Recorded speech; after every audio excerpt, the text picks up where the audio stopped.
και φίλες, συντρόφισσες και σύντροφοι, το κάλεσμά μας ψηφίζουμε, δυναμώνουμε το ΚΚΕ παντού, γιατί δύναμη και ελπίδα είναι του λαού. Λέμε όχι στα δεσμά της Ευρωπαϊκής Ένωσης των μονοπωλίων. Είναι κάλεσμα συμπόρευσης, ενίσχυσης του ΚΚΕ μπροστά στην εκλογική μάχη.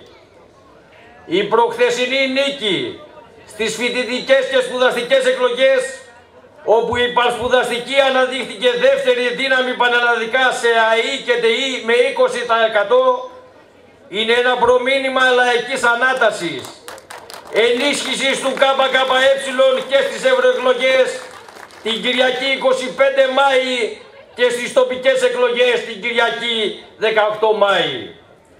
Χαιρετίζουμε τα μέλη και τους φίλους της ΚΝΕ, τους αγωνιστές του μετώπου αγώνα σπουδαστών, της παρσπουδαστικής που έδωσαν τον καλύτερο εαυτό τους για να δυναμώσει η φωνή της αντίστασης, της ανατροπής μέσα στα πανεπιστήμια, στις σχολές.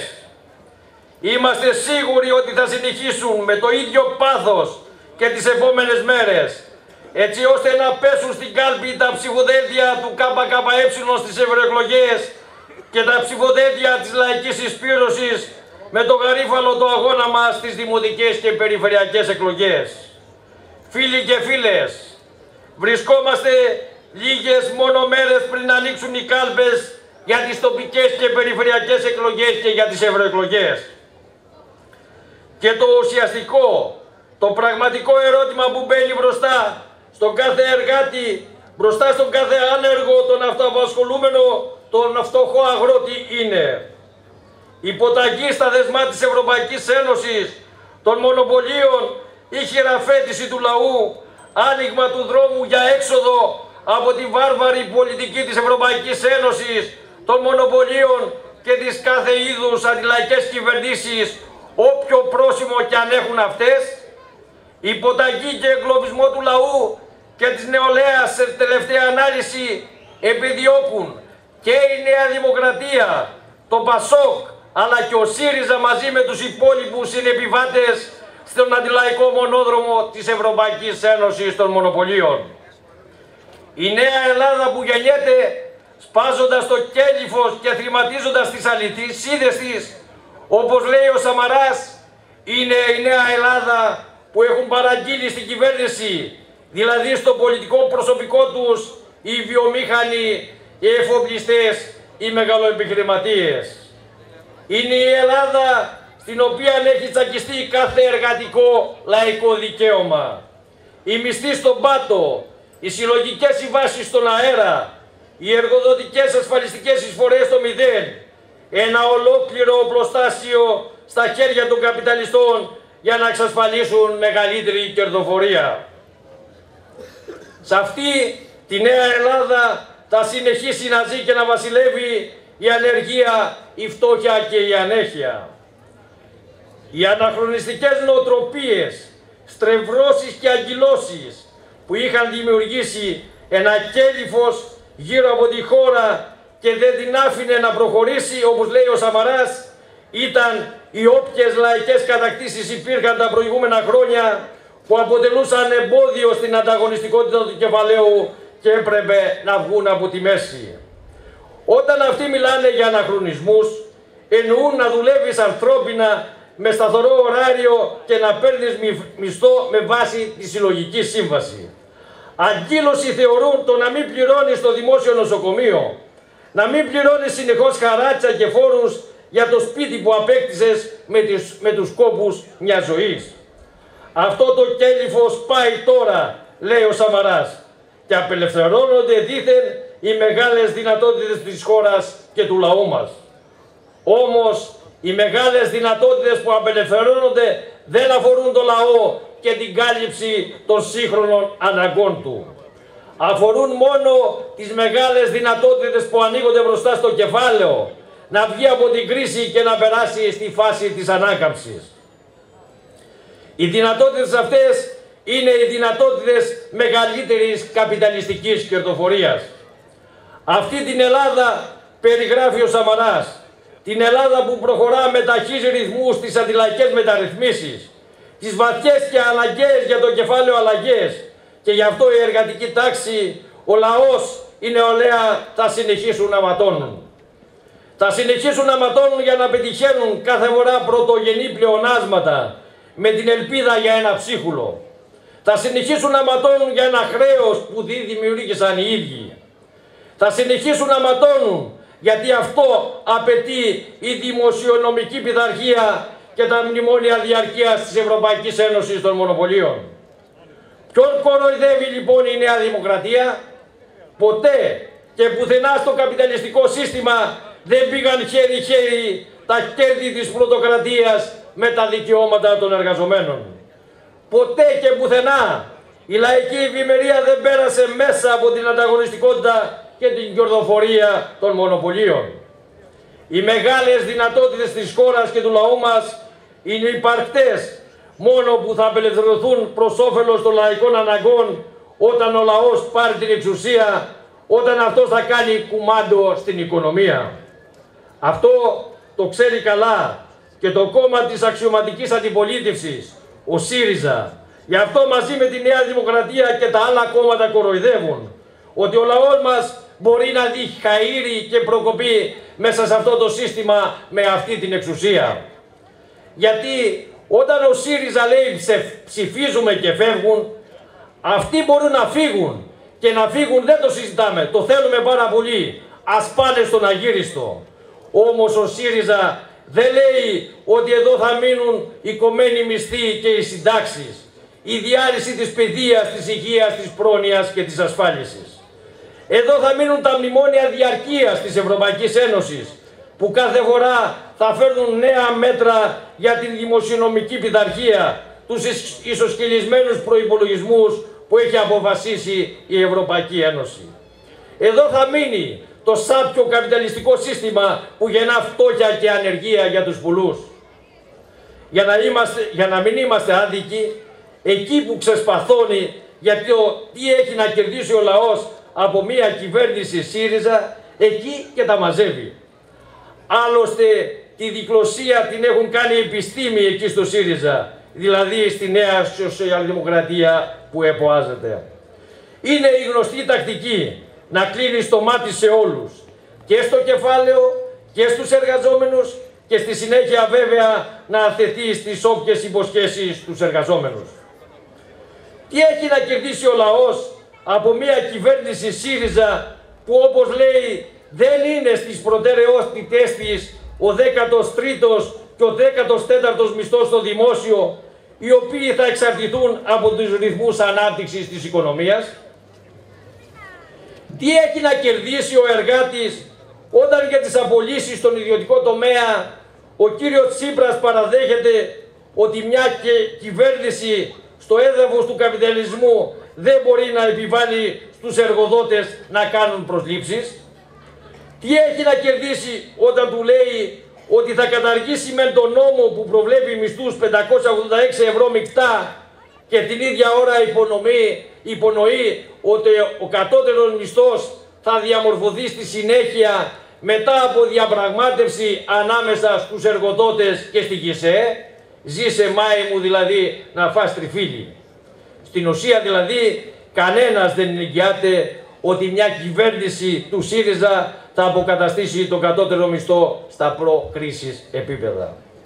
Όσο για το αν θα επαναπροσλάβει όλους τους απολυμμένους στο δημόσιο, όσο προχωράει η ώρα για την κάλπη, ο ΣΥΡΙΖΑ τα στρίβει. Απαντά γενικόλογα, όπως όλοι οι προκάτοχοί του, ότι θα αποκαταστήσει τις αδικίες τις οποίες περιόρισε σε ορισμένες κατηγορίες εργαζομένων και μόνο σε όσους απολύθηκαν με αντισυνταγματικό, όπως λέει, τρόπο. Για τις επιχειρήσεις που ιδιωτικοποιούνται μέσω του ΤΑΙΠΕΔ λέει ότι όλες οι συμβάσεις θα επαναξατεστούν από τη Βουλή, ενδεχόμενα και με εξεταστικές επιτροπές, και αν προκύψει ότι ζημίωσαν το κράτος, τότε θα σκεφτούν, λένε, τι θα κάνουν, βλέποντας και κάνοντας. Άρα το ερώτημα είναι τι μένει να κάνει μια κυβέρνηση του ΣΥΡΙΖΑ διαφορετικό από αυτό που κάνει μια άλλη αστική κυβέρνηση.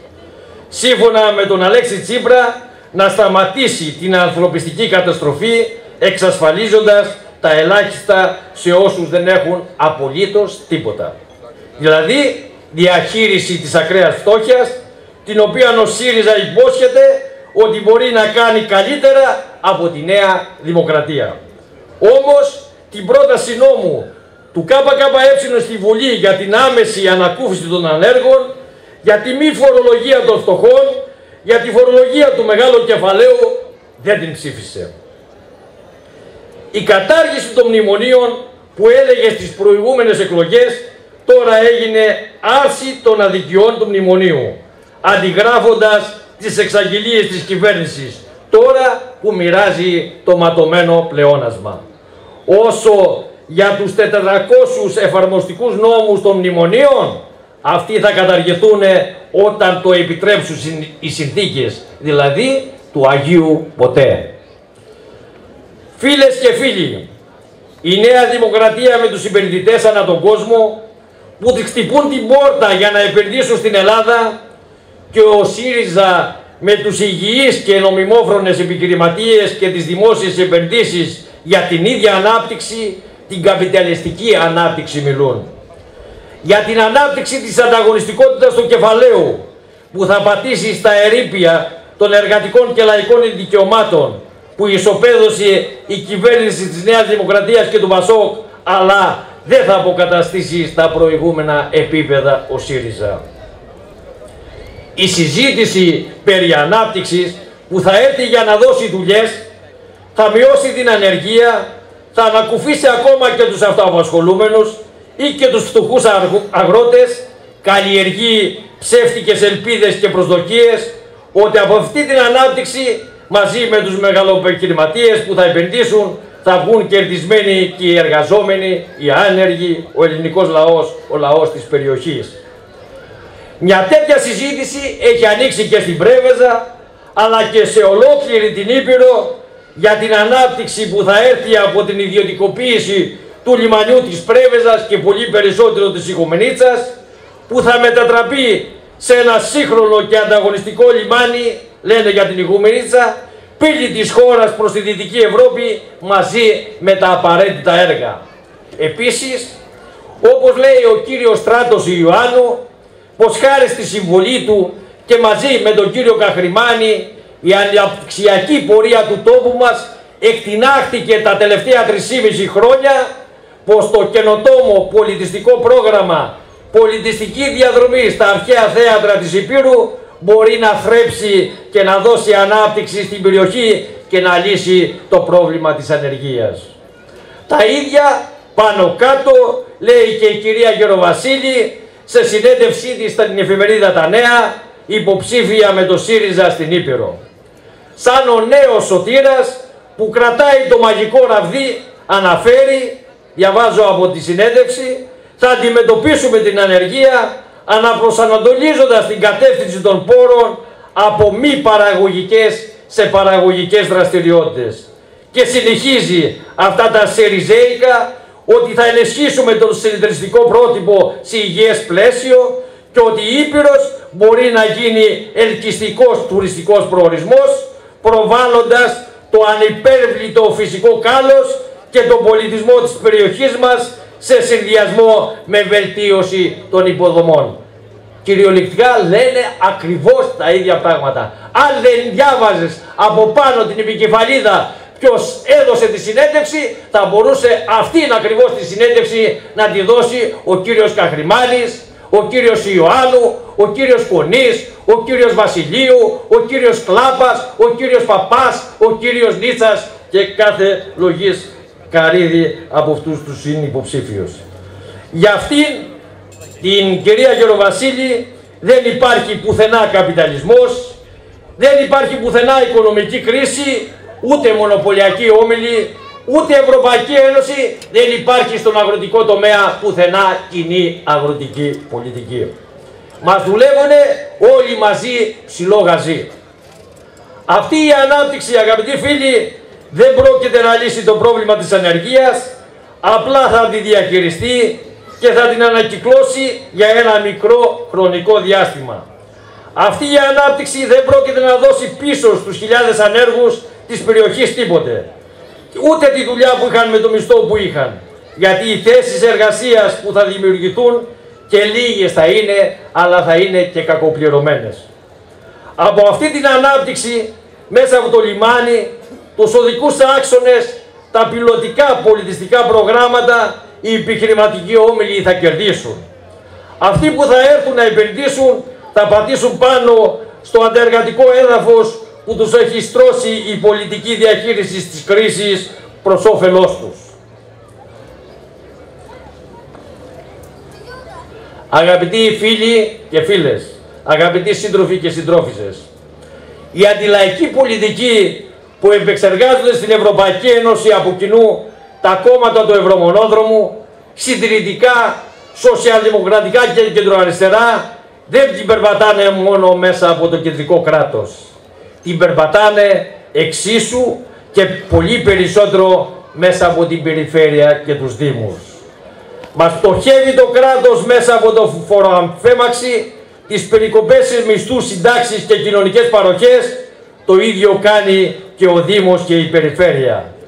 Κόπηκαν οι επιχορηγήσεις στους Δήμους και τις περιφέρειες κατά 60% με την ταυτόχρονη αύξηση των δημοτικών τελών.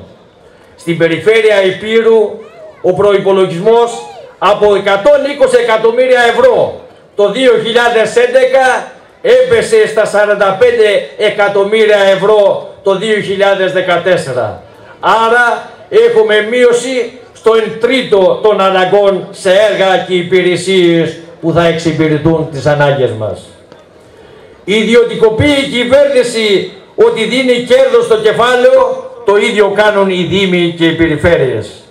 Πρωταγωνιστικό ρόλο έπαιξε η περιφέρεια Ηπείρου στην ιδιωτικοποίηση της Δοδόνης, πρωτοστατούντος του κυρίου Καχρημάνη και του κυρίου Αργύρη. Ξεπουλούν τα σκουπίδια, του χιτά, το εργοστάσιο επεξεργασίας στερεών αποβλήτων. Το κατασκευάζουν με ΣΔΙΤ, μέσω, όπως λένε, του ανταγωνιστικού διαλόγου, και ο επενδυτής άκουσον θα βάλει μόνο το 10%, το υπόλοιπο θα το βάλει το δημόσιο και θα το εκμεταλλεύεται μια ζωή, 30 και πάνω χρόνια. Ξεπολούν το νερό, τις λίμνες, τις μαρίνες, το αεροδρόμιο του Ακτίου, τις βουνοκορφές, τα υδροηλεκτρικά εργοστάσια και ό,τι άλλο μπορεί να φανταστεί ο νους σας. Διαλύει το κεντρικό κράτος τις εργασιακές σχέσεις. Το ίδιο κάνει και η περιφέρεια και οι δήμοι. Απλήρωτη εργασία, δίμηνα, πεντάμενα, μπλοκάκι και άλλα. Γι' αυτό, αγαπητοί φίλοι, ας έχουμε το νου μας. Ας σκεφτούμε διπλά και τριπλά πριν πάμε στην κάλπη. Ποιον πρέπει να ενισχύσουμε, ποιος προστατεύει το συμφέρον του λαού της Ηπείρου, της Πρέβεζας, και ποιος προστατεύει και προωθεί τα συμφέροντα των λίγων κυφήνων της ολιγαρχίας του πλούτου. Στις δημοτικές και περιφερειακές εκλογές, στις ευρωεκλογές, πρέπει να ενισχύσουμε τους συνδυασμούς που στηρίζει το ΚΚΕ. Τους άξιους αγωνιστές, εγγυητές και έμπειρους που θα σταθούν μπροστά για την επίλυση των λαϊκών προβλημάτων, την προώθηση της αντίστασης, της πάλης, της διεκδίκησης, της ανατροπής. Ψήφο στη λαϊκή συσπήρωση στις περιφερειακές και δημοτικές εκλογές. Ψήφο στο ΚΚΕ στις ευρωεκλογές στις 25 του Μάη. Ευχαριστώ πολύ.